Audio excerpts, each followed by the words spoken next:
가슴 두근거리는 거, 소화 안 되고, 잘 체하고, 손발 차고, 눈땀 나고 이런 증상들이 쭉 시리즈로 나오는 것입니다.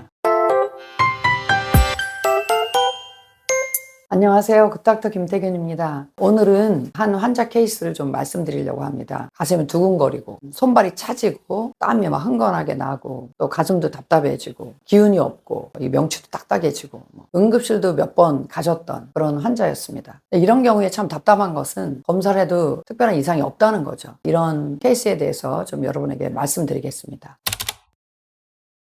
이분은 50대 중반 여성분이셨어요. 병원에 오시기 한 2개월 전부터 손발이 차지고요. 땀이 나고 손이 떨리고 그다음에 가슴이 막 두근거리고 또 어지럽고 또 음식을 못 먹겠고 그러니까 기운이 너무 없고 이제 이런 증상이 이제 막 2개월 동안 계속 있는 거예요. 그래서 그 중간에 자다가 막 갑자기 이런 증상이 생기고 하면은 응급실을 막 몇 번 가셨다고 합니다. 근데 응급실 가서 검사해도 이상이 없었던 거예요. 병원에 입원을 하시기도 했습니다. 그래서 이제 순환기내과에 가서 심장 검사하셨고요. 혈액 검사 또 내분비 검사 이런 검사를 쭉 했습니다. 근데 검사상에서는 이상이 없어요. 결국 병원에서 하신 말씀 뭐였냐면 자율신경 부조화 증상인 것 같다. 마음의 불안 때문에 이런 증상이 일어난 것 같다. 그런 답변을 들었고요. 결국 이분이 이제 정신건강의학과를 가시게 됐어요. 그래서 항불안제 드시고 또 잠을 잘 못 주무셨기 때문에 수면 유도제 같은 걸 이제 같이 드시기 시작했죠. 근데 이제 그런 또 약을 드시니까 낮에도 좀 정신이 맑지 않고 삶의 질이 떨어지는 것 같기도 하고 증상은 중간중간 자꾸 생기고 거의 2개월을 일상생활을 유지하기 힘들 정도로 그렇게 지내셨습니다. 결국은 이제 그런 증상이 완전히 해결이 안 돼서 저희 병원 얘기를 듣고 이제 오셨던 그런 환자입니다. 제가 이제 그 환자한테 그럼 혹시 그런 증상이 생기기 전에 어떤 일이 있으셨을까요? 제가 질문을 드렸어요. 그런 증상이 갑자기 왔다고 하는 것은 분명히 이유가 있었을 거거든요. 이렇게 대답하시더라고요. 자기의 친정 엄마가 요양원에서 한 3년 정도 지내셨고 이런 증상이 생기기 3개월 전에 돌아가셨습니다. 어머니가 돌아가신 후에 마음이 우울해지고 무기력해지고 당연히 잠을 잘 못 자는 그런 불면증까지 같이 오게 됐죠. 이러다가 이제 말씀드렸던 그런 증상이 생긴 것입니다.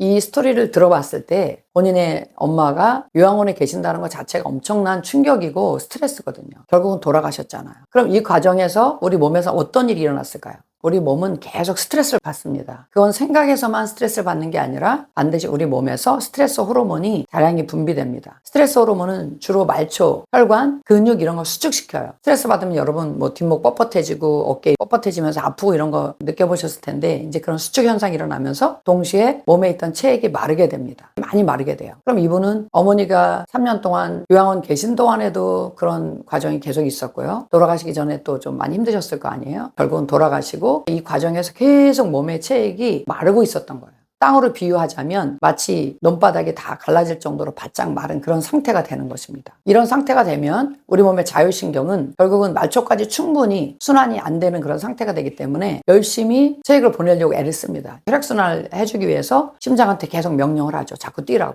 특별히 낮에는 그래도 움직이니까 좀 덜한데 가만히 자고 있을 때는 말초 순환이 점점 더 안 돼요. 그러니까 심장에게 뛰라고 명령을 내리게 되고 심장 두근거리는 증상이 나타나죠. 그리고 당연히 말초의 순환이 안 되기 때문에 순환하는 양이 부족하니까 결국 손발이 차가워지게 되고 손 떨림 증상 같은 것도 당연히 오게 됩니다. 그리고 또 하나 왜 땀이 왜 나냐? 땀은요 내 몸에 물이 많아서 나오는 게 아니고 말초가 확 수축하게 되면은 식은땀이 난다고 하죠. 그런 식으로 땀이 이제 또 흥건하게 날 수가 있어요. 위에서도 위에 세포 사이에 있는 그런 체액들도 다 마르게 돼요. 그러면 우리가 마치 입이 바짝 마르면 음식이 있어도 못 먹듯이 그럴 때는 입을 물로 축여야 음식을 드실 수 있잖아요. 똑같은 현상이 위에도 일어납니다. 그래서 음식을 먹기가 힘들어지는 거죠. 입맛도 당연히 없어지죠. 그럴 때 억지로 먹게 되면 체하거나 이런 탈이 나게 됩니다. 가슴 두근거리는 거, 소화 안 되고, 잘 체하고, 손발 차고, 진땀 나고 이런 증상이 다 연결되죠. 계속 스트레스 호르몬이 나오면 마음이 안정되지 않기 때문에 잠도 당연히 잘 안 오게 되고요. 점점 기운이 없어지고요. 어지럼증도 당연히 동반되게 되고 이런 증상들이 쭉 시리즈로 나오는 것입니다. 그런데 실제로 검사를 해보면 혈액검사상에 뭐 헤모글로빈이 낮은 빈혈이라든지 그런 소견이 안 나오죠. 이분은 그냥 체액이 너무 모자라고 잠을 못 자면서 점점점 더 악화되면서 이런 증상의 이상만 온 거기 때문에 그래요. 아직 의사들이 인정할 만한 검사상의 이상은 없지만 정상은 아닌 상태, 그 상태가 바로 미병 상태인데 이분은 미병 상태 중에서도 굉장히 좀 진행된 그런 상태였던 거죠.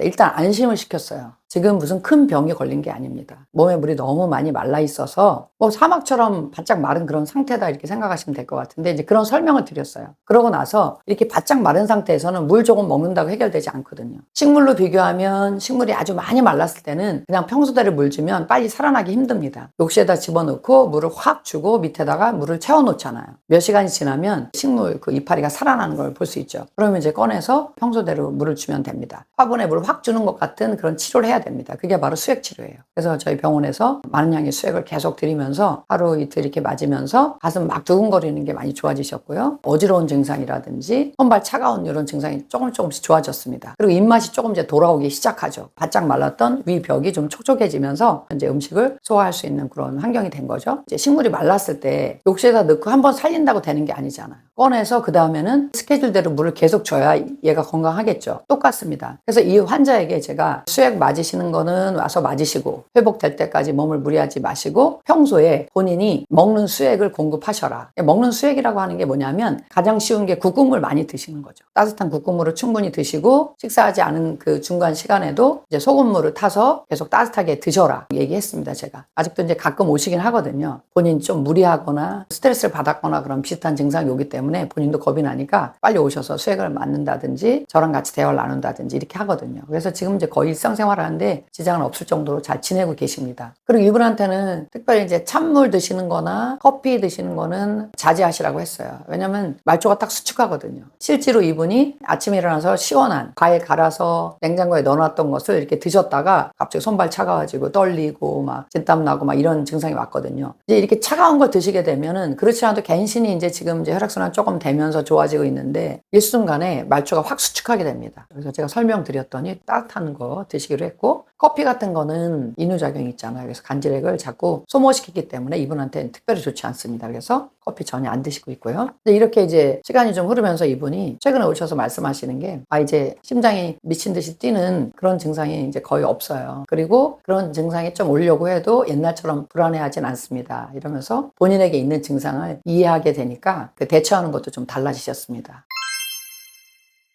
여러분 오늘 얘기를 들으시면서 나도 저럴 때가 있었는데 아니면 나도 이런데 이렇게 생각하시는 분이 많이 계실 것 같습니다. 물론 이런 분들 중에 정말 병적인 부정맥이 있어서 그러신 경우도 있어요. 모든 게 다 병이 아니다 이런 건 아니지만 이런 상황, 스트레스를 많이 받는 상황이었고 이런 증상이 생겼다면 무슨 특별한 병이 생긴 건 아닐 가능성이 아주 높습니다. 오히려 몸이 정상적인 기능을 할 수 있는 그 환경이 이제 무너져서 몸을 살리기 위해서 했던 반응이 날 좀 불편하게 했을 뿐인 거죠. 그래서 그 환경을 다시 회복시켜주면 원래 하던 일을 잘 할 수 있게 되고 결국은 몸은 정상적으로 기능하게 되는 것입니다. 그리고 필요하다면 수액치료 하시고 평소에는 따뜻한 국국물 또 따뜻한 소금물을 충분히 공급하시면 이런 증상이 좋아지는 걸 경험하실 수 있습니다. 오늘 영상이 도움이 되셨다면 구독과 좋아요 부탁드립니다.